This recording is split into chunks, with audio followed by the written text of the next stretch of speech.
Hallelujah. Are you ready for the word? Can we all stand? Praise the Lord. We're so blessed to have Pastor Charlie yet again in this house. He is no stranger in this house, and he's really a good friend. Amen? Are you ready for some powerful word today?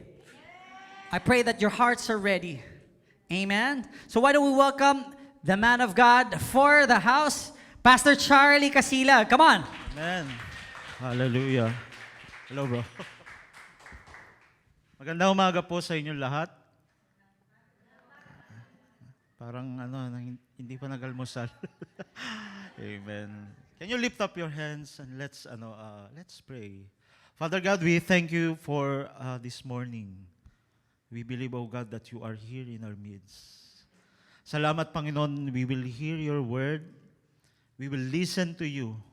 Lord, as I speak your word, I declare that these people, oh God, these beloved people of yours, you will deal the issues of their hearts. Yung mga hinanap nilang kasagutan, matatagpuan nila, Panginoon, sa iyong salita na ipapangaral ngayong umaga, Panginoon. Maraming salamat. Holy Spirit, have your way. Have your way in our midst. Have your way. Kasi yun naman sa amin, Panginoon, pumunta sa araw na to na may mga suliranin. Salamat, Panginoon. Patuloy mo yung pinapawi lahat ng mga pag-alala namin, Panginoon. We cast all our cares to you because you care. You care, oh God. Salamat, Panginoon. Salamat, Panginoon. Salamat sa banal na Espiritu mo. Salamat, Panginoon, nandito ka. Salamat, Panginoon. We love you, Lord Jesus. We honor you. In Jesus' name. Amen. Amen. Amen. Palakpakan natin ang Panginoon. Sige po, pwede na kayong umupo. Ako lang ang tatayo. Pwede ba mag-preach na nakaupo? Parang masarap din minsan. No? I was tasked by your pastor to teach about prayer. Lagi ko nababanggit sa leadership, yung mga kasama ko. Hindi, tinoto. Hindi, joke lang. Joke lang. Anyway, lagi ko na-share sa leadership sa church. Ayoko yung nagpipreach, ay nag-aaral kasi magpipreach. Nag-gets niyo yun? Hindi masama mag-aral kasi magpipreach ka. Pero mas masarap yung kahit hindi ka magpipreach, nag-aaral ka ng Word of God. Tapos magugulat ka na lang pag tinanong ka nila, pwede ka ba mag-preach sa ganitong topic? Ay, sige, game. Maraming tinuro si Lord sa akin about mga bagay na yon. Ang sarap mag-aral ng salita ng Diyos, hindi dahil magpipreach ka o mag-share ka sa tao. Kasi ano mo siya, consumption. Ibig sabihin, nangyayari yung salita ng Diyos sa puso nyo, hindi dahil nasa stage kayo. Di ba? I believe maraming mga misconception about prayer. Ang watchword natin sa New Life is season of sonship. Pag anak ka, dapat alam mo yung yung the way you communicate sa tatay nyo. Pag the way ka nakikipag-communicate sa tatay mo, wala siyang maraming mga boundaries, wala siyang mga dapat ganito. Pero I want to share to you yung sinasabi ng Word of God when it comes sa prayer. Naisip nyo ba kung ano yung prayer before si Adam and Eve na-fall? Hindi na-fall sa maling tao, na-fall sa sin. Naisip nyo ba kung paano? Kasi kaya ko tinatanong, kasi baka meron tayong notions ng prayer na hindi siya medyo naging parang routinary. Pag sinabi nating prayer, usually yung mga bagay na hihingin mo sa Diyos. Minsan nagtrabaho ako sa bookstore.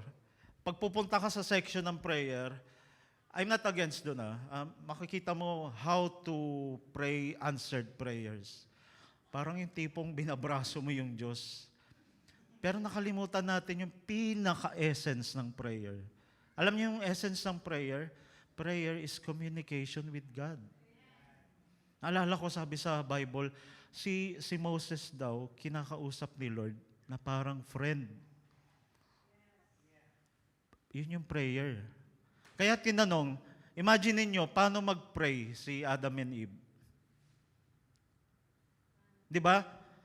6 days, ginawa lahat ni Lord yung mga kailangan nila. Lahat ng needs nila nasa garden. Kasi pag sinabi natin prayer, iniisip nga natin yung mga listahan na bibigay natin kay Lord. Sa akin, naging ganun yung before. Nung hindi pa ako, bata pa ako sa Panginoon. Paglalapit ako, meron kaming formula daw sa prayer. Hindi naman masama. Acts. Sino nakarinig doon? Acts. Adoration, confession, thanksgiving, supplication. Laging ganun. Hindi. Adoration muna. Lord, thank you. Parang mechanical. Hindi siya natural. Kaya ako tinatanong, isipin niyo ulit paano kaya mag-pray si Adam and Eve nung panahon ng fall? Ay, hindi pa sila nagkakasala. Tingin niyo na nagpe-pray sila, Lord, kailangan namin ng pagkain. Hindi, di ba? Kasi lahat may food na doon. Lord, may problema kami sa biyanan namin. Wala silang biyanan. Silang dalawa lang. Lord, yung kapitbahay namin, kinuha yung lote namin. Wala silang kapitbahay, sila lang. Lord, yung may nag-tweet sa akin, tinag ako sa social media, ganito daw ako, pangit daw ako. Walang social media. Nagigets niyo yun? Paano sila mag-pray? Strip down natin yung prayer na yung parang may listahan sa Diyos. Paano sila mag-pray? Sabi sa Bible, Genesis 3:8. Paborito kong verse to Kasi pag binasa mo lang, parang yung dadaanan mo lang, parang wala lang. Sabi sa Genesis 3:8 sa NIV, then the man and his wife heard the sound of the Lord God as he was walking in the garden in the cool of the day. Hanggang doon lang. Kasi yung gist ng gusto ko sabihin. Narinig daw nila si Lord naglalakad sa garden. Yung sound ni Lord naglalakad. Nakarinig na ba kayo ng yung yabag ng tao? Di sa Tagalog, yabag yun Pag alam mo yung yabag na ganito, ay, nanay ko yan. Di ba? Pag narinig mo yung nagtatakbo, ay, anak ko yan. Alam mo yung sound ng yabag nila. Bakit? Naisip niyo yun? Kasi family, relationship. So, ang tinutukoy nitong verse na to, narinig daw nila yung sound ng voice ni Lord, naglalakad. Sa sobrang close nila, alam nila yung yabag ng paa ni Lord. Si Lord yun. Ibig sabihin, ang prayer, kung titingnan mo, extract mo dyan, fellowship. Hindi yung lalapit ka sa Diyos, ginawa mo siyang listahan ng parang genie. Masama bang humingi sa Lord? Hindi. Actually, gusto niya yun Sabi sa Bible, it is God's pleasure, good pleasure to give you the kingdom. Gusto niya na may bibigay siya sa inyo. Kaso lang, pag ang notion natin ng prayer, hindi fellowship, may something wrong along the way kung paano natin itrato yung prayer. Meron ba kayong kaibigan na malayo pa lang nakita nyo, yung, may naalala kong friend ay bro, kamusta? Uy, sabi ko, naalala ako. Maya-maya, pautang. Meron ba kayong friend, malayo pa lang nakikita nyo, ayan na si Brother Daing. Ang ulam niya sa umaga, daing, tanghali, hapon, gabi, daing. Alam bakit? Walang ginawa kapag kausap mo, daing ng daing. Alam mo ba, may problema kami. May problema kami ganito. Nyo yan, napipicture nyo. Try nyo kunyari, si Lord napakabait, hindi ka naman niya itatakwil, itataboy. Pero every time na lumapit tayo sa Panginoon, daing ng daing. Lord, bigyan mo ako ng ganito. Lord, ganito gawin mo Hindi ka magaling maniwala ka sa plano ko. Gawin mo to. Ba't ko nasasabi to? Alam mo bakit? Ganun ako dati. O wala akong pinapatamaan dito. Ganun ako, pag lalapit ako sa Diyos, may mga listahan ako. Pagtapos na magsalita, sasabihin ko, Amen. Tulog na ako. Alam niyo yung prayer, ibig sabihin ng prayer? Communication. Sino yung may jowa dito? Umamin kayo. Mamaya nandito yung jowa nyo, hindi nyo, hindi nyo ina-acknowledge. Yung may asawa, sige.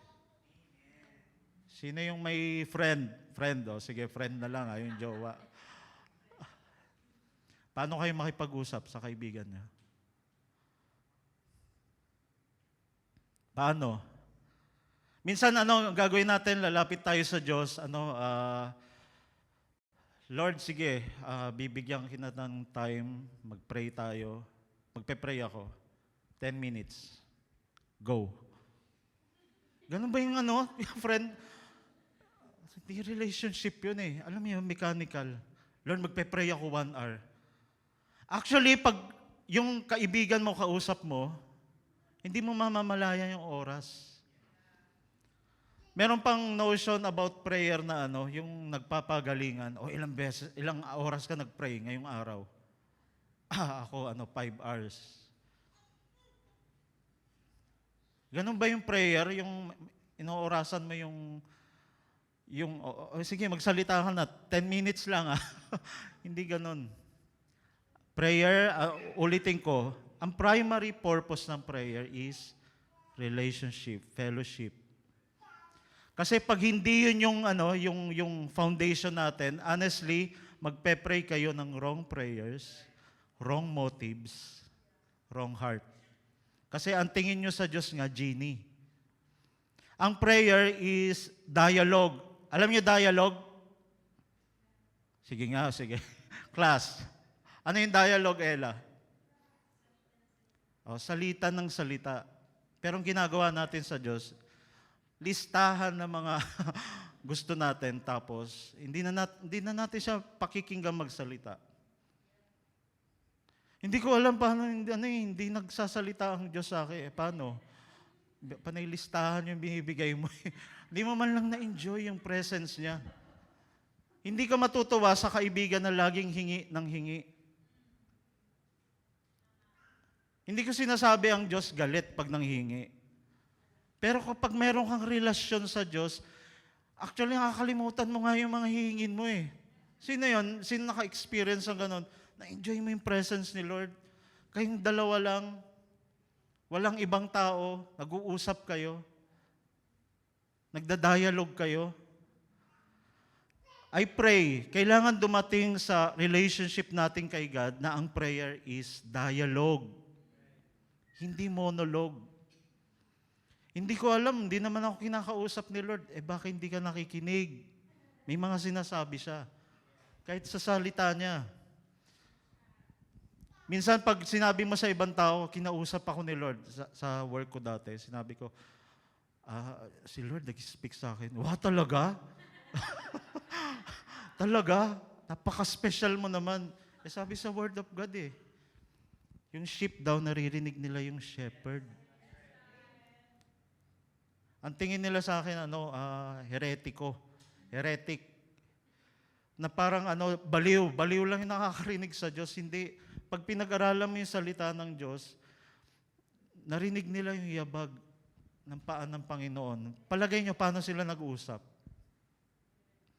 Lord, nakita mo yung ginawa mong, yung ang laking hayop, yung elephant. Nagkukwentuhan sila. Walang nakasulat sa Bible, pero yung dinidepict ng scripture na to, fellowship. Nag-e-enjoy sila sa presence ni God. Lord, nakita mo yung ginawa mong yung falls, ang ganda. Lord, ano yung puso nyo sa amin? Bakit nyo kami nilikha? I think gano'n yung usapan nila. Hindi, Lord, wala kaming pambayad sa bill. Masama bang humingi ng pambayad sa bill? Hindi.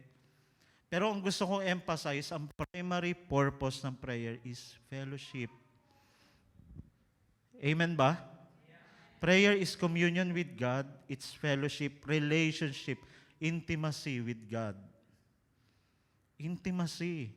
Ang sarap mag-pray makipag-usap sa taong alam mong may relasyon ka. Hindi mo bibilangan yung oras niya. Hinahayaan mo siya magsalita. I pray, baka ang Panginoon sa inyo may mga direksyon na kailangan ibigay sa inyo. Pero hindi ko naririnig eh. Baka kasi may notion tayo, ang prayer, yung listahan.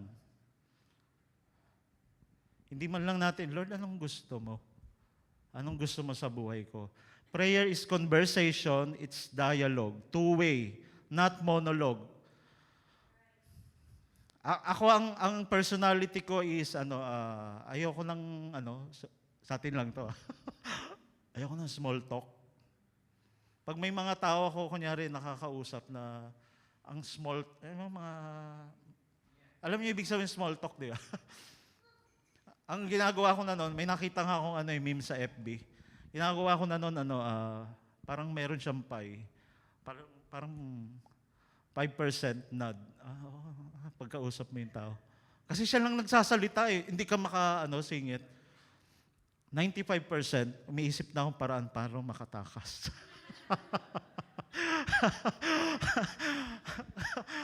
hindi ako na-engage eh. Nag-gets niyo po yun? Baka si Lord gustong sabihin sa inyo, alam mo, I love you.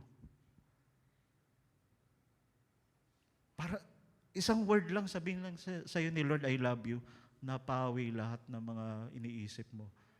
Alam niyo bakit? Ganyan ginawa niya sa akin. Tahimik lang. Walang music. Umupo lang ako. Kasi alam ko ang prayer, communication. Tahimik lang ako. Maya-maya sabi ni Lord, Charlie, I love you. Wala na, talo na, iyak na ako. Na-enjoy ko yung presence niya. Alam ko yung church na to, sa atin, we always teach about the grace of God, right? The righteousness, yung payment ni Christ sa cross. Pag hindi nyo alam yung ginawa ni Christ sa cross, ano yung result nun? Forgiveness of sins. Hindi kayo mag-enjoy sa presence ni God. Laging ang tingin nyo sa prayer, dragging. Nakakatamad naman mag-pray, tapos makikita mo pa yung verse sa Bible, pray without ceasing. Oh my God. Dati, nung bago nabasa ko yung verse na yun, pray without ceasing. Lord, siyempre nanonood naman akong TV. TV pa noon. Smart TV. Dati Bobo TV yung gamit namin. Ayan, may nakagets. Pray without ceasing. Sino nakabasa ng verse na nun? Pero alam nyo, pag tingin nyo doon, obligation, may parang disconnect sa heart nyo. Pero nakita ko siya, relationship, ay naman. Pray without ceasing kahit saan nag-uusap kami ni Lord. Kahit sa CR, ay Charlie, bastos mo na. Mag-uusap kayo sa CR, okay na yun, kaysa kung ano ang ginagawa mo sa CR. Di ba? Si Lord, hindi, kasi yung hari, nakikita ka, yung Diyos, nakita ka, okay ba sabihin ko dito? Jumejebs ka. Alam niya yun, ginilikha ka niya eh. Alam niya yung jumejebs ka. Alam niya na ganun ka. Nagigets niyo ba yung punto ko? Prayer, primary purpose ng prayer is relationship. Kapag hindi yan yung tingin nyo, iba yung way nyo makitungo sa Diyos. Iba yung paglapit niya sa Diyos. Magpe-pray pa lang kayo, sabi nyo, gigising kayong umaga, pe-pray kayo, 5 minutes pa lang, inip na kayo. Sino yung nakaranas ng ganon? Ako, tataas ko kamay ko. Ganon ako dati. Tsaka lalo pag mga prayer, meetings. Ko naman. One time, nagdi-devotion kami sa work ko dati. Pe-pray kami, tahimik. Maya-maya, may umihilik. Kasi ganun ang tingin natin sa prayer. Hindi ka nag-i-enjoy. Prayer is both listening and talking. Tanggalin natin yung prayer na, alam mo yun, yung let's fold our hands. Tatanggalin ko yung mga notion, gawin nating ano. Ang prayer is family talk. Family talk. Prayer is both listening and talking. Nagsalita ka, pinakinggan mo naman si Lord kasi may sasabihin siya.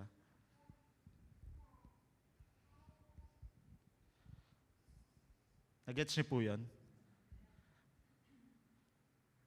Baka yung mga kailangan nating dapat gawin, mahit na dapat mga gawin, makakilos na dapat gawin, planong dapat gawin, hindi natin nagagawa kasi hindi tayo nakikinig.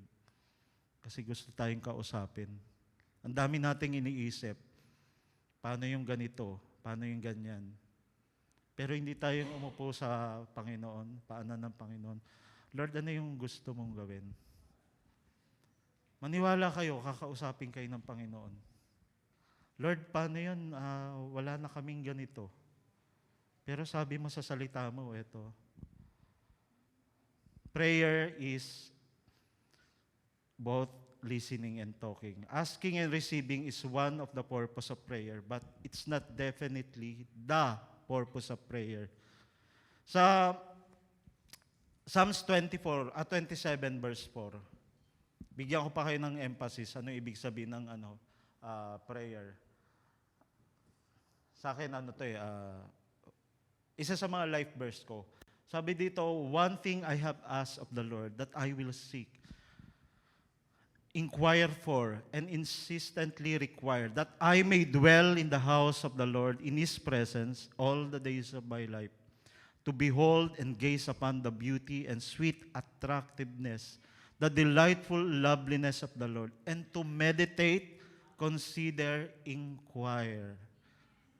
Na-try nyo na mag-inquire sa isang government office o kunyari may pupuntahan kayo. Pag mag-i-inquire po ako, paano sabihin natin pumasok sa college of education. Nag-i-inquire ka. Pag sinabi mo yun sa kausap mo, ang nangyari, may sasabihin siya.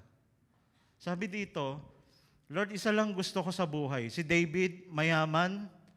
Sabi sa Bible, pogi. Marami siyang may influensya. Isa lang daw ang gusto niya, that I may dwell in the house of the Lord. Ito daw yung he will seek. Pag sinabing seek sa Bible, paborito kong verse din sa Matthew 6:33, seek ye first the kingdom of God and His righteousness, and all these things shall be added unto you. Alam mo yung context ng verse na yon? Sabi sa Bible, yung mga pagano daw, walang Diyos, ano hinahanap nila? Paano kami kakain? Paano yung ganito? Sabi ni Lord, huwag kayong ganon. Seek ye first. Ayun yung context nun. Iniisip mo, paano yung ganito? Paano na yung ganyan? Walang pangbayad kay Judith. Walang pangbayad kay ganito. Ang dami mong iniisip.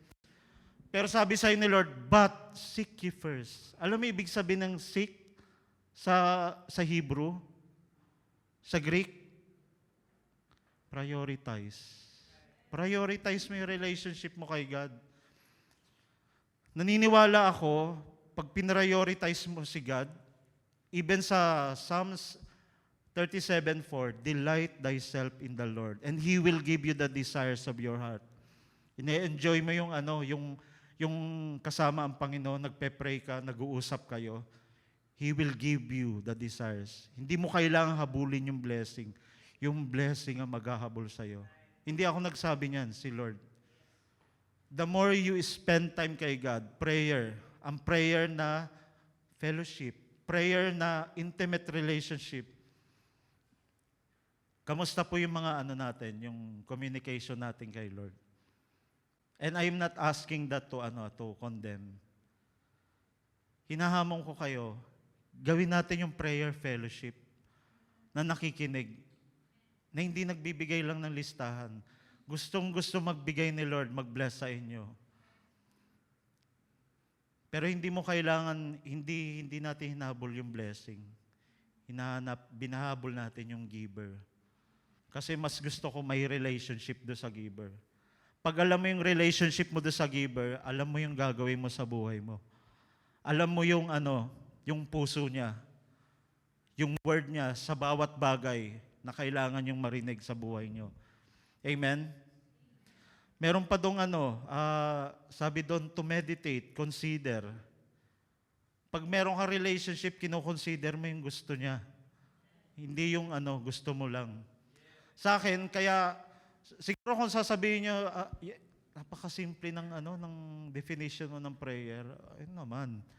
Yun yung sa Bible, eto talaga dapat. Kasi gusto kong tanggalin yung mga notion na prayer, yung promise. Pag nag-work kayo sa Christian bookstore, punta mo yung section ng prayer, paano mo babrasuhin si Lord para sagutin ka sa prayer. Hindi siya, wala pa ako, iisa lang honestly, ang book na nakita ko at nagtuturo ng prayer is relationship. Gusto niyo marinig kung anong title? PM niyo ako. Nag-promote na. Na-bless ako doon sa book na yon. First time ko nakaread na ang prayer is fellowship. First time ko na-read na ang intention ni Lord sa prayer is dialogue. Kaya nandito ako, sasabihin niyo, Charlie, napakasimple, natural, dapat simple. Hindi mahirap. Para pag nag-pray kayo, hindi kayo parang suntok sa hangin. Alam niyo ibig sabihin ng parang hindi na ata naririnig ng generation yan ngayon. Alam niyo, suntok sa buwan. Sino nakarinig nun? Walang nagtaas. Ako lang, yung suntok sa buwan. Tinry niyo suntokin yung buwan, malayo, hindi mo masusuntok. Ibig sabihin, yung prayer parang hit and miss. Ayaw ni Lord ng ganon, gusto niya ibigay sa inyo yung prayer relationship. Psalms 27:8. Ano sabi sa Psalms 27:8? When you said, seek my face, my heart said to you, your face, Lord, I will seek. Paboritong verse ko rin to. Seek my face, sabi ni Lord. Hindi niya sinasabi na hanapin mo yung mukha ko kasi nagtatago siya. Actually, He is hiding. He is not hiding. Gusto niyang bigyan mo siya ng prioritize na makilala kasi the more you seek Him, sabi sa Bible, you will find Him. Alam niyo ibig sabihin ng Hebrew word ng face dito? Sa Psalms 27:8, face in this verse is, hirap basahin, panim.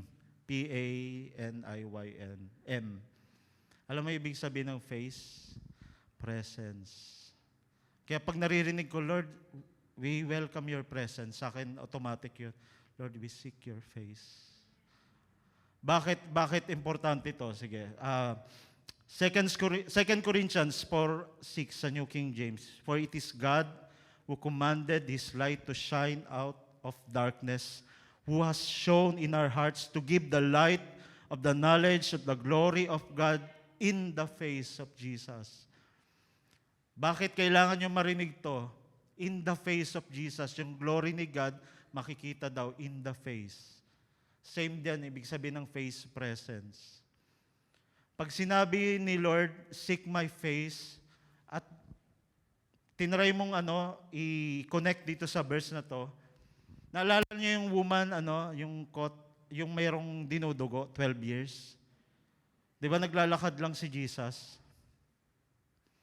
Tapos may humipo sa laylayan ng damit niya. Sabi sa Bible, Jesus turned around. Hinanap niya yung babae. Ayaw niyang kumuha ka ng blessing na nakatalikod siya. Ihaharap niya yung mukha niya sa'yo. Mukha na hindi disgusted, dismayado. Pag sinabing yung face ni God nakaharap sa'yo, yung presence ni God nasa iyo, ganito ko imaginein. Ito nung nabasa ko tong verse na to, yung glory ni God in the face of Jesus, yung face ni God laging nakaharap sa iyo. Pagising mo, sabi ng life group ko dati, nakakatakot naman yun. Yung mukha ng Diyos lagi nakaganon sa'yo. Ay, pag mali yung ano mo, theology mo na si God laging nakatingin sa'yo, mayos ka. Hindi ganon mayos ka. Yung ano, yung mukha na ano, masaya. At sineselebrate ka. Bakit ko sinasabi to? Bakit? Alam mo, pag ganon yung thinking mo, yung Diyos laging nakatanaw yung mukha niya sa'yo, nakaharap, hindi nakatalikod. Alam mo yung maging epekto? Sarap mag-pray. Hindi ako malayo sa Diyos. Yung Diyos, hindi niya tatalikod yung mukha niya sa'yo at hindi ka niya titingnan. Yung glory daw ni God, makikita sa mukha ni Kristo. Mukha ni Kristo laging nakatanaw sa'yo. Kahit nagkasala ako, oo. Alam mo bakit? Mafe-feel niyo yung intimate relationship kay God. Therefore, pag may intimate relationship, yung prayer niyo hindi dragging. Ang sarap laging kausap ang Diyos. Nasa jeep kayo, nasa tricycle, kahit saan. Naalala ko may isang tao, isang preacher lumapit, may sort of nagyayabang sa kanya. Ilang oras ka nag-pray? Ako kasi nag-pray ako 4 hours. Sabi ng preacher, hindi ko alam eh. Actually, hindi ko alam. Pero lagi kami nag-uusap ni Lord. Hindi mo inoorasan. Lord, nanood akong TV Diyan ka muna. Hindi ganon. Kahit, alam mo yun, nagigets nyo? Lord, kahit nanonood akong TV, pwede mo akong kausapin. Lord, kahit nasa CR ako, pwede mo akong kausapin. Sabi sa verse kanina ni Pastor Guts, Philippians 4:6-7. Hindi ko to nabigay sa Be anxious for nothing, but in everything, by prayer and supplication, with thanksgiving, let your requests be made known to God. Ano yung next verse? And the peace of God, which surpasses all understanding, will guard your hearts and minds in Christ Jesus. Baka dahil wala tayong peace that surpasses all understanding, yung puso natin puno ng pag-aalala kasi we are so anxious and we are not praying, communicating with God. Alam nyo, isang word lang na marinig nyo, isang word lang na kinausap kayo ng Panginoon, lahat ng pag-aalala nyo mapapawi. Nararamdaman nyo this past days parang nanghihina kayo, parang lost kayo. Ang sagot lang dyan, fellowship kay God. Isa pa, practical things. Sabi ko sa'yo, sobrang simple. Tingin natin prayer, di ba? Yung, magpe-pray na kami ng kunyari, pagkain. Magpe-pray na ako, matutulog na ako. Alam niyo ba yung pagbabasa ng Bible? Prayer din yon. Kasi bakit? Di ba, ibabalik ko kayo. Anong prayer? Communication. Pag nagbasa ka ng Bible, kinausap ako ni Lord. Hindi mo siya ikakahon na ang prayer. Pag may prayer meeting kami sa church. Kasi nga, ano ang prayer uli, class? Communication, dialogue. Baka hindi nyo alam yung gusto sabihin ni Lord sa inyo kasi hindi nyo binubuksan yung salita niya. Ang daming, naalala ko one time, kigil talaga ako. may nag-chat sa akin, bro, bigyan mo nga akong word from the Lord. Ginawa akong prophet. Gigil ako.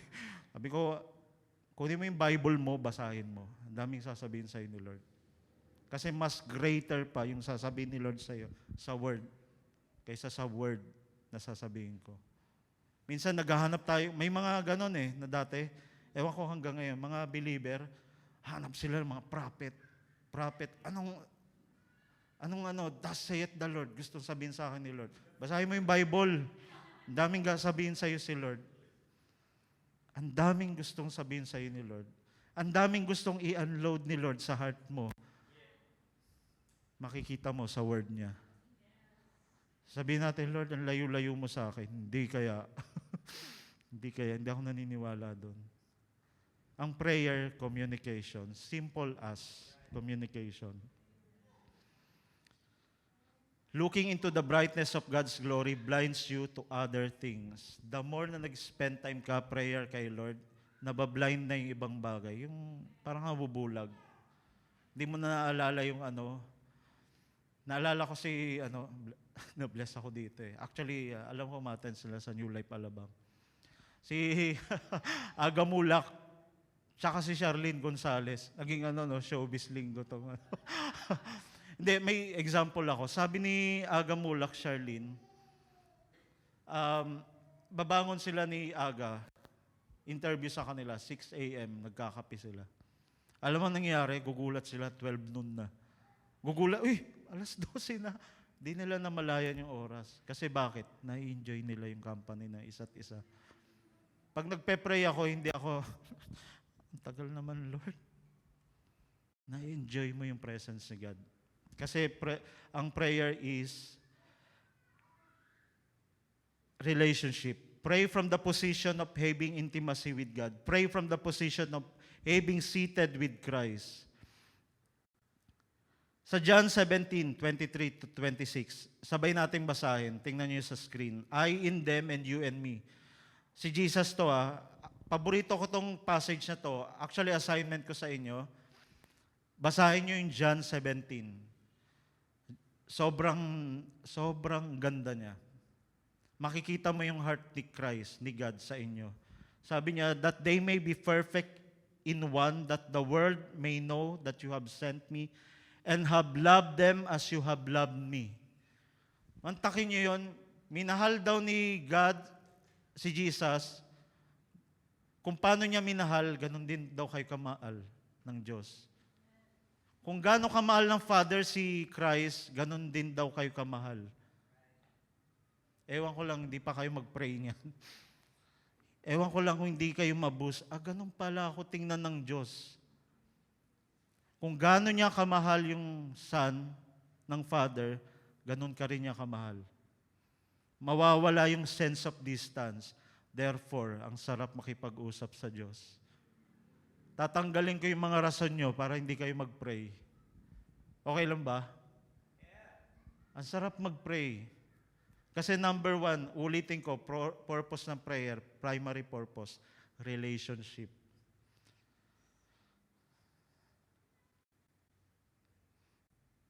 Praying without the revelation of relationship, intimacy with God, leads to wrong prayers. Sinabi ko kanina yan. The very name that Jesus has revealed, sabi rin dito sa verse, Lord, I revealed your name to them. Ano yung ni-reveal ni Jesus na name? Try nyo yung basahin, yung John 17. Father, relationship.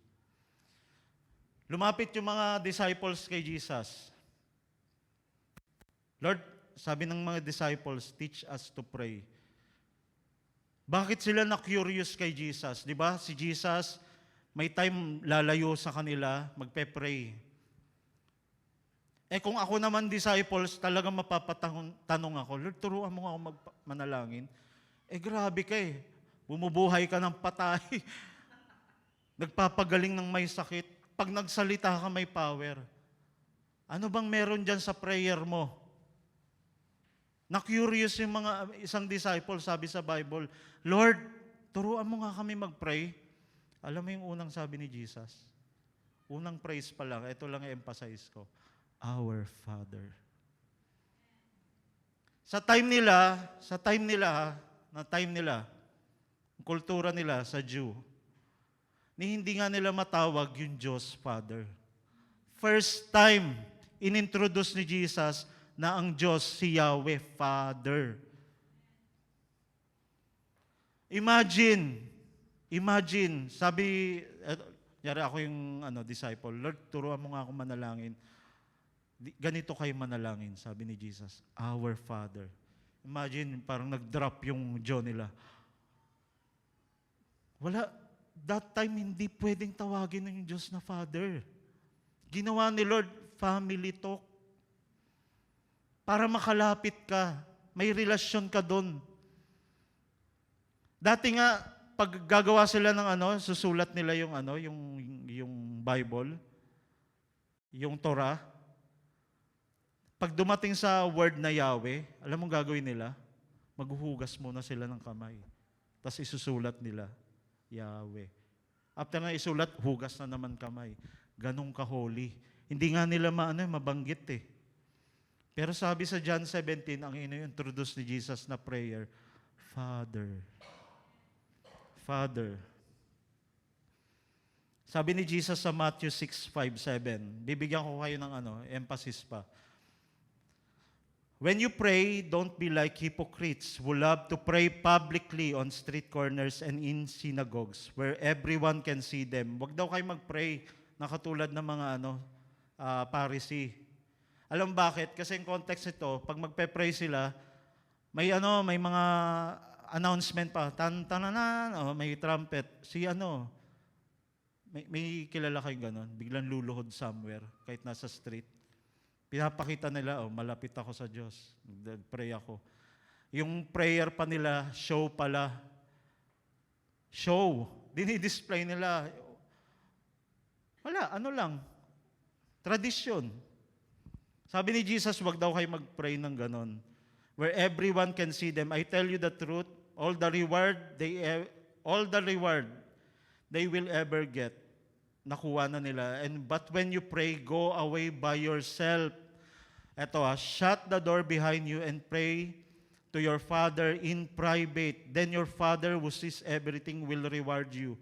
When you pray, don't babble on and on as Gentiles do.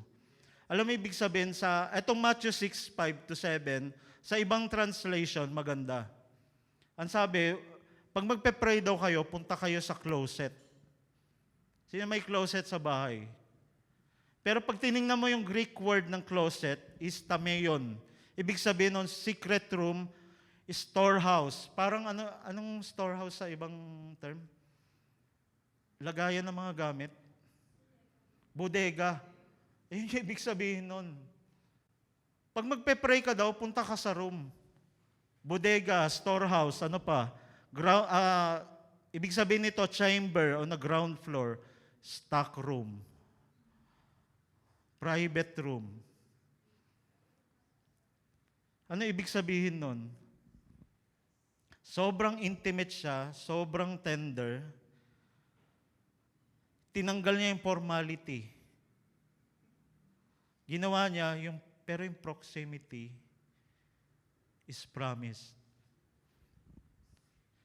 Jesus invites us to approach God the way a child approaches his daddy. Nag-gets niyo yun? Kasi akala natin prayer, yun pala ibig sabihin ng closet. Closet, minsan nga baka may mga medyas pa doon eh. Alam mo yun, tinanggal niya yung formality. Makipag-usap ka sa tatay mo. Parang inilapit niya yung sarili niya sa'yo. Actually, 2 points lang to. Number 1, primary purpose ng prayer is fellowship. Yun yung pangalawa. Ayun yung una. Kasi gusto kong bigyan ng emphasize. God apparently likes to chat in the closet.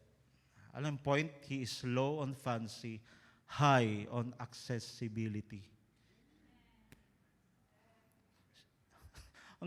Dati kasi pag nababasa ko yun, mag-pray ka sa closet, ginawa niya talagang family talk. Alam mo yun?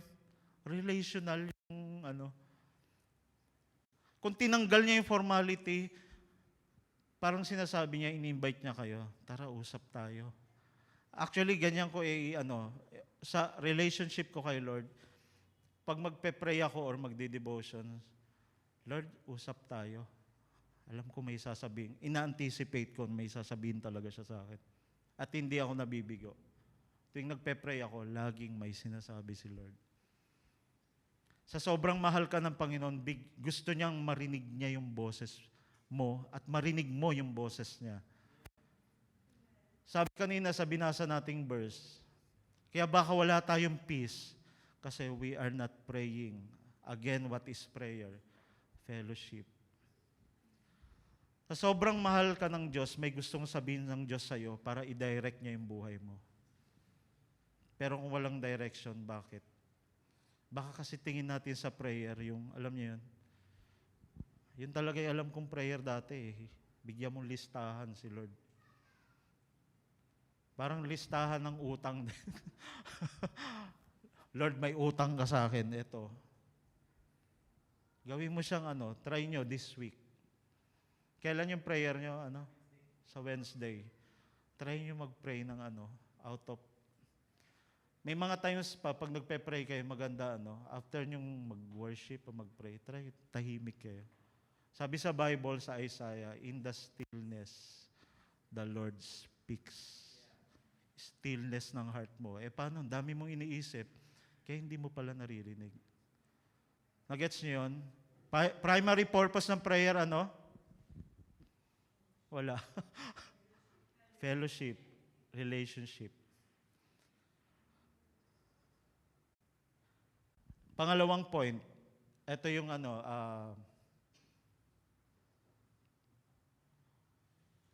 pangalawang point, prayer is earthly license for heavenly interference. Paborito kong to. I-explain ko sa inyo. Genesis 1:26, then God said, let us make man in our image, according to our likeness. Let them have dominion over the fish of the sea, over the birds of air, and over the cattle, over the earth, and over everything, every creeping thing that creeps on the earth. God gives dominion. Nung nilikha yung tao, binigyan ng kapangyarihan, authority on earth. Parang delegated authority, power. Si Lord yung all-powerful, parang governor. Parang naalala niyo yung kunyari, King of Inland. Di ba, yung bansang sinakop nila? Kunyari, Australia. Si Lord, binigyan tayo ng authority dito sa earth. Tayo yung may kapangyarihan mag-rule dito sa earth. Pero nung nag-sin tayo, anong nangyari? Somehow, binigay natin yung authority kay Satan. So nawalan tayo ng authority. Ang authority na meron si Satan, yung dinelegate na authority sa atin. Naalala nyo nung tinempt ni Satan si Jesus? Sabi ni Satan, alam mo, ibibigay ko lahat tayong sa'yo itong kaharian. Sumamba ka lang sa akin. Bakit ang lakas ng loob niya sabihin, akin to? Yun. Nung nagkasala si Adam and Eve, ikaw na yung may authority sa earth. Nawalan ka ng authority. Pero anong ginawa ni Jesus? Namatay siya sa krus, napako para sa kasalanan mo, binigay niya yung buhay niya para sa'yo. Sabi sa Bible, pumunta siya sa Hades. Anong ginawa niya? Sa hell. Kinuha niya yung power and authority again. Kinuha, inagaw sa atin ni Satan. In essence, binabalik niya sa iyo yung authority. Ano ang prayer? Dalawa ang prayer sa New Covenant. Exercising your God-given authority to enforce what the cross has already provided. Pag nagpe-pray ka in the New Covenant, kaya ako inumpisahan ng relationship. Bago muna yung authority. Naalala nyo? Sa the fourth, yung season of sonship, una muna intimacy with God. Bago magkaroon ng authority. Ganon din. Kaya ako in-emphasize na ang prayer is intimate relationship kay God. Therefore, you can move into authority. Ano ang prayer sa New Covenant? Exercising what the cross has already provided. Pag ang Satan gumawa ng hindi magandang bagay sa inyo, meron kayong audacity to fight back. Bakit?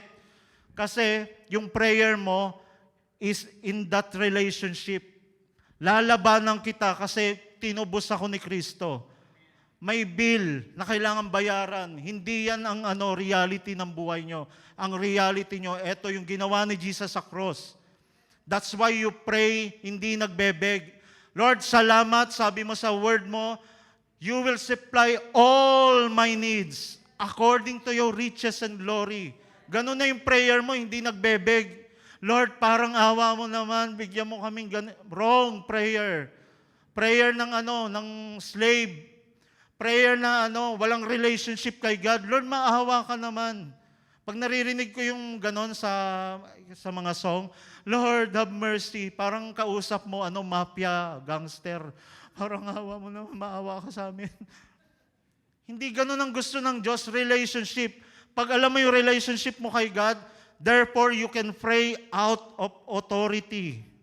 May sakit, sabi sa Bible, kaya mong palayasin yung sakit. Yung prayer mo ngayon, powerful. Bakit? Sabi sa Bible, the effective prayer of the righteous avails much. King James Version. Ibig sabihin, avails, may authority, may power. Yung righteous daw, tingnan mo yung katabi mo. Righteous yan, maniwala ka, by the grace of God. Therefore, yung prayer nyo, listen to this, yung prayer nyo, powerful. Bakit daw? Kasi righteous kayo. Righteous by your works? No. Righteous by faith through Christ. Therefore, yung prayer nyo, ang sarap mag-pray ngayon. Ang sarap atakihin yung mga works ng enemy out of that position. I am always righteous. Meron kayong kailangang ipasang exam.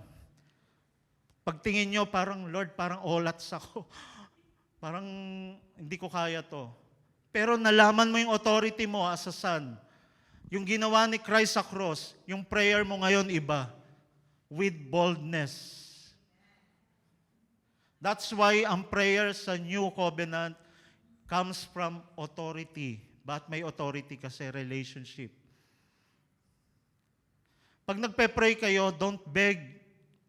Yung mga nagbe-beg lang, yung mga walang relationship. Nagets niyo po yun? Ang gustong instill ni Lord sa inyo, anak kayo. Sabi nga sa Romans 8, co-heir with Christ. Ibig sabihin niya, alam niyo, ibig sabihin ng co-heir, kasamang tagapagmana. Kung tagapagmana ka, huwag kang parang humingi na parang pulubi. Tingnan mo yung katabi mo. Hindi pulubi yan. Maniwala ka. Co-heir with Christ. Therefore, yung prayer mo, hindi yung wishful thinking, sasagutin kaya ni Lord? Kasi alam mo yung authority, alam mo yung relationship mo. Nagpe-pray ka tuloy out of that confidence. Sabi sa Word of God, anything you ask in my name, you shall receive it. Nagets niyo yun? Nung time na nagkasala si Adam and Eve, yung authority binigay natin somehow, hinandaw natin kay Satan. Kaya kung ano-anong ginagawa niya sa earth, kahit sa buhay niyo.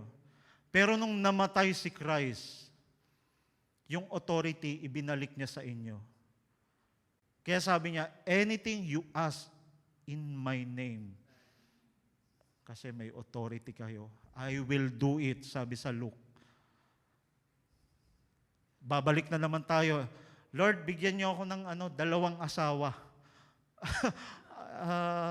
Balik ka sa sa relationship mo kay God. Hindi will ni Lord may 2 kang asawa. Kaya huwag kang mag-pray ng 2 asawa.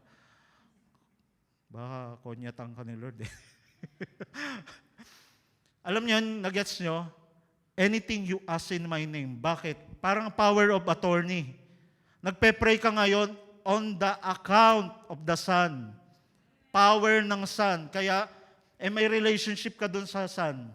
Kaya ang lakas ng loob mo mag-pray. Pangalawa, sa New Covenant, ito paborito ko to sinabi ko kanina, inviting God to intervene sa buhay nyo. Pag ganito ang thinking nyo sa prayer, lagi kayo magpe-pray. Una, primary purpose ng prayer, fellowship. Yung fellowship mo kay God hindi nababali.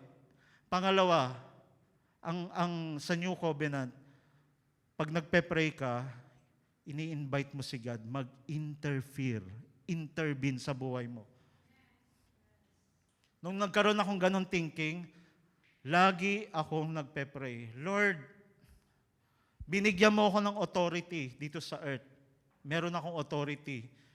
Pero I am willing to lay down my authority.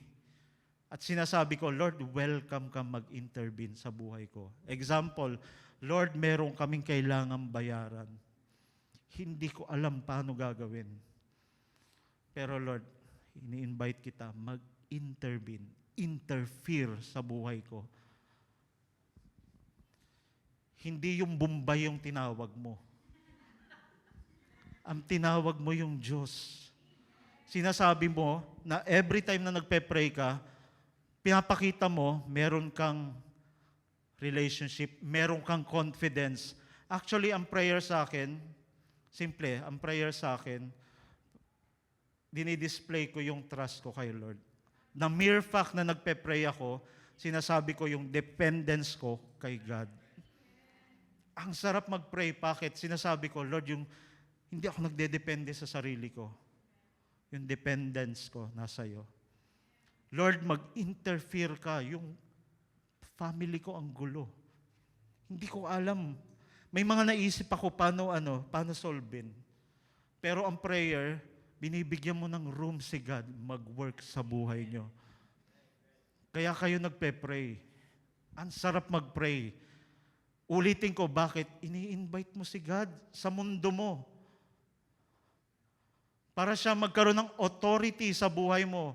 May kailangan kayong bayaran sa business, anything, mag-pray kayo. The mere fact nakita kayo na Lord nagpe-pray, tuwang-tuwa sa iyo si Lord. Alam bakit? Sinasabi mo, Lord, I'm depending on you. Ewan ko na lang kung hindi kayo laging mag-pray. Yan yung dalawang revelation ko. Bakit ako nagpe-pray? Kasi I know yung primary purpose ng prayer, relationship, intimate relationship. Pangalawa, ang prayer for me is inviting God to interfere on my earthly life, earthly aspects. Siya yung may authority, binigay sa atin, pero alam mo yun, ini-invite mo siya sa buhay mo na siya yung mag-move. Ikaw yung may authority sa earth. Pero willing kang ibigay, Lord, have your way. Ganun ang prayer. I challenge you this week. Pray without ceasing. Walang hinto, walang patid. Kahit habang naglalaba ka, misis, mag-pray ka, usap kayo ni Lord. Lord, ini-invite kita sa family ko. Lord, ini-invite kita sa finances ko. Kasi ang totoo, meron akong kayang gawin. Pero gusto ko yung kaya mong gawin sa buhay ko. Kaya pala, ang prayer ni Lord, manginig kayo. Alam mo prayer ni Lord, naalala niyo, sabi niya, Our Father, who art in heaven, ganito daw kayo manalangin. I-ano mo siya as Father. Alam niyo pa isa sinabi ni Lord, Thy kingdom come, Thy will be done on earth as it is in heaven. Lord, kung ano sa langit, gusto ko ganun din dito sa lupa. Kung paano ko nag-move, paano ka merong provision sa heaven, paano may healing health sa heaven, on earth as it is in heaven. Kaya kayo nagpe-pray, gusto mo yung kingdom ni Lord mag-work sa buhay mo dito sa earth. Kaya ako lagi nagpe-pray. I am fighting back. Gusto ko yung kingdom ni God mangyari sa buhay ko at sa family ko. Kaya ako nagpe-pray. Thy kingdom come, Thy will be done. Basahin natin sa maganda sa sa Matthew 16:19 to emphasize this. Amplified. I will give you the keys of the kingdom of heaven, and whatever you bind, declare to be improper and lawful on earth, must be what is already bound in heaven. And whatever you loose, declare lawful on earth, must be what is already loosed in heaven. Illegal yung ginagawa mo, Satan, sa buhay ko. Bakit? Kasi sa heaven, walang ganito. Lalaban ako ng prayer. Thy kingdom come, Thy will be done on earth as it is in heaven. Nagkasakit ka, unlawful yon. Sabi dito, therefore, Lord, your kingdom come. I invite your kingdom sa buhay ko. Therefore, there is healing for you. Sabi nyo, Thy kingdom come, Thy will be done on earth as it is in heaven. Tandaan nyo po ito, every time you pray, you are inviting the kingdom of God sa buhay nyo. Naalala ko,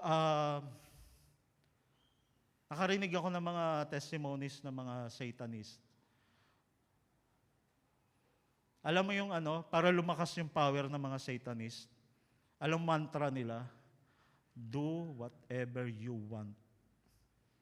Lalakas yung power nila. Baliktad sa atin. Ano sa atin? Not my will, Lord, but yours be done.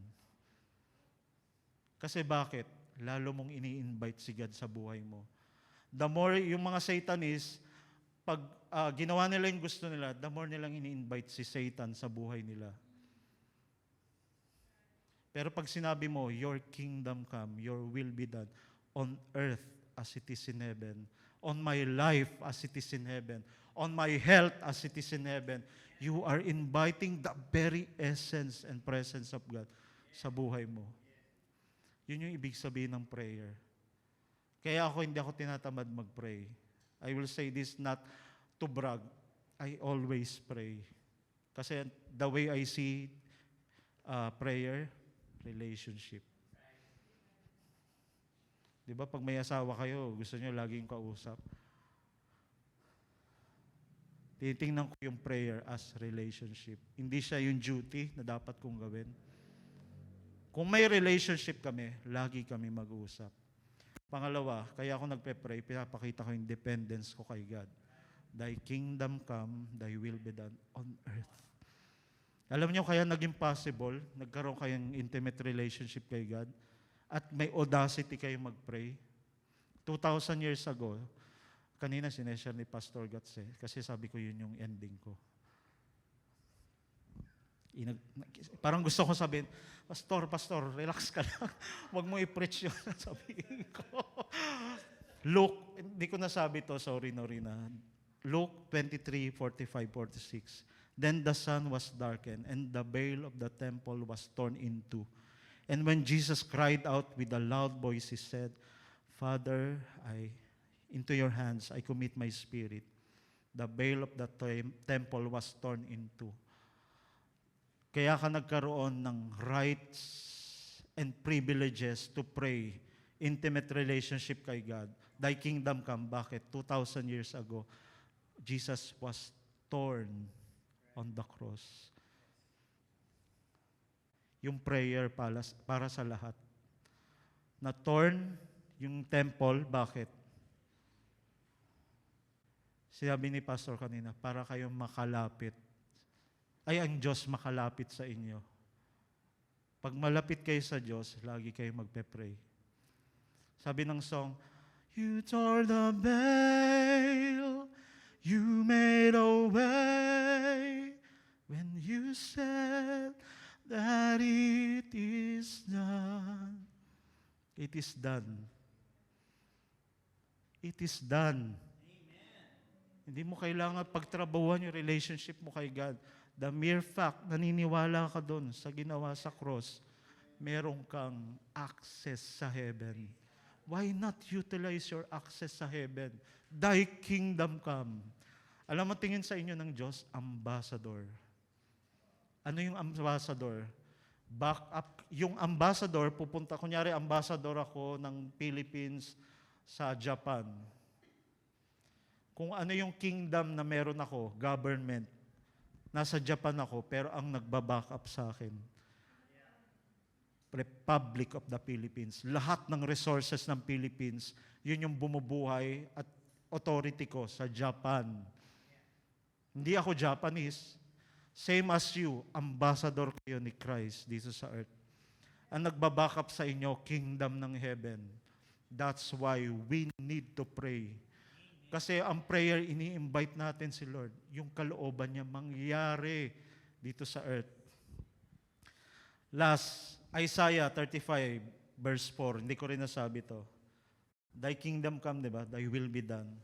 Say to those who, with fearful hearts, be strong And do not fear, for your God is coming to destroy your enemies. He is coming to save you. Thy kingdom come, thy will be done on earth as it is in heaven. Pwede natin itaas natin kamay. Father God, we thank you for this morning. Salamat, Panginoon, for giving us revelation, relationship, and authority, O God. We invite you, O God, sa buhay namin. Yes, since you came sa buhay namin, alam namin nandito ka sa buhay namin. But we want to be conscious. We want to pray with conscious revelation and awareness. Thy kingdom come. Lord, we invite you sa finances namin. Ginawa na namin lahat yung kaya namin. But Lord, we want the kingdom of heaven to be manifested in our finances, in our health, in our family, O God.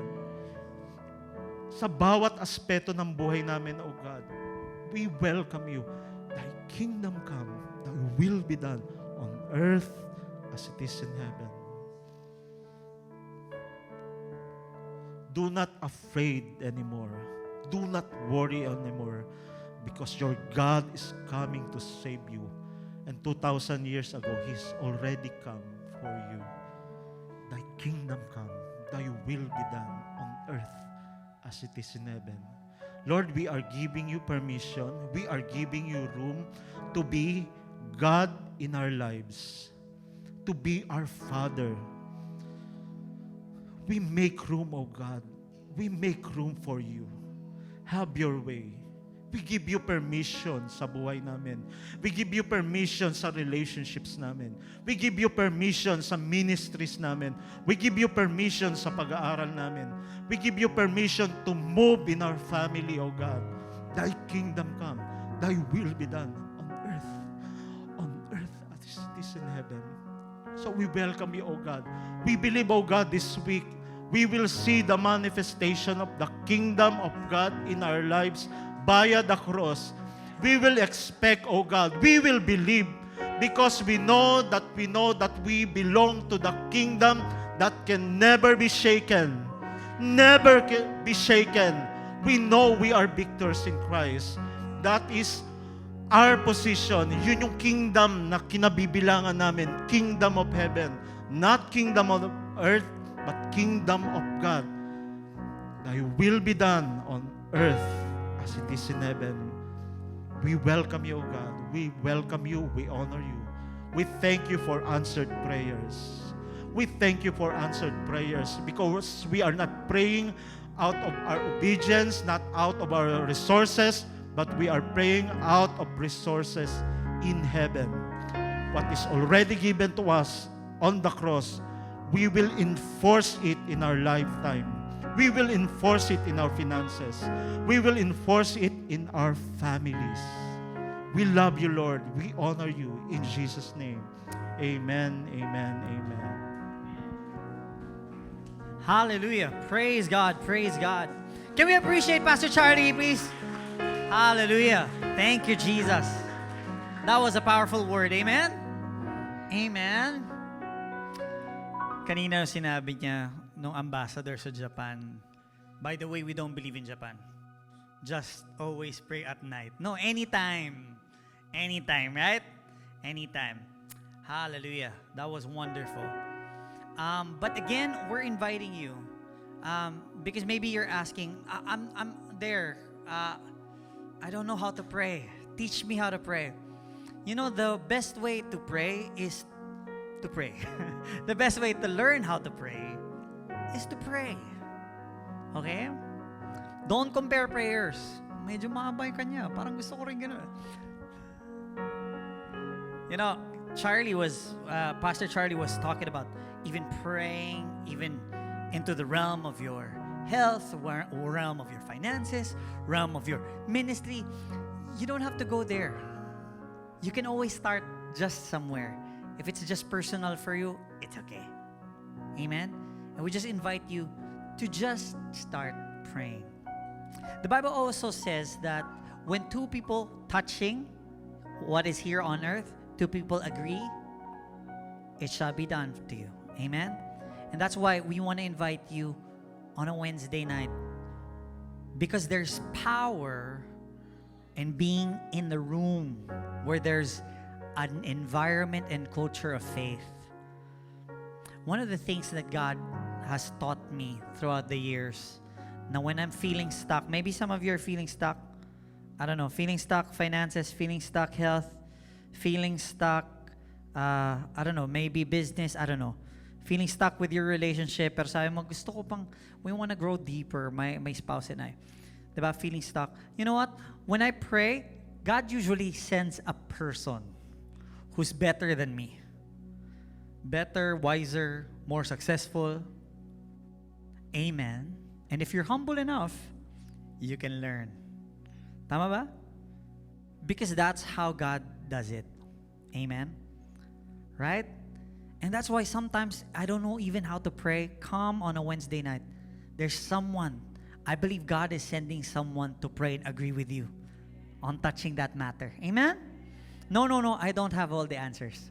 Okay, we pastors, we don't have all the answers. That's why Pastor Charlie is here. Amen. Right? Hallelujah. Can you all stand? And I just want to make this invitation for anyone. If you just heard that powerful word of prayer by Pastor Charlie, and you want to have that intimacy, because it always starts with just having a relationship, a simple relationship with your God. It was done through the cross. He died for you. He loved you that much. But He didn't remain dead. He rose again. Amen? Not just that, He's coming back again. And He's coming back again to a glorious you. Not Him. Don't worry about Him. He's far glorious. That's why while we're here, we're going to pray. But He's coming back for you too. If you want to make that commitment today, you can pray a very simple prayer. You can just say, Jesus, I thank you that you paid for my sins. I acknowledge your great ordeal on the cross. Because you love me, you did this for me. And so, Lord, I receive your forgiveness. I receive your peace. I receive your blessings. But more importantly, Lord, I receive your relationship towards mine. Thank you that now I am the righteousness of God in Christ. Forever a son, forever a daughter, under your arms, God. Thank you. In Jesus' name, amen. Amen. Come on, let's celebrate that. Hallelujah. Praise the Lord. Praise the Lord.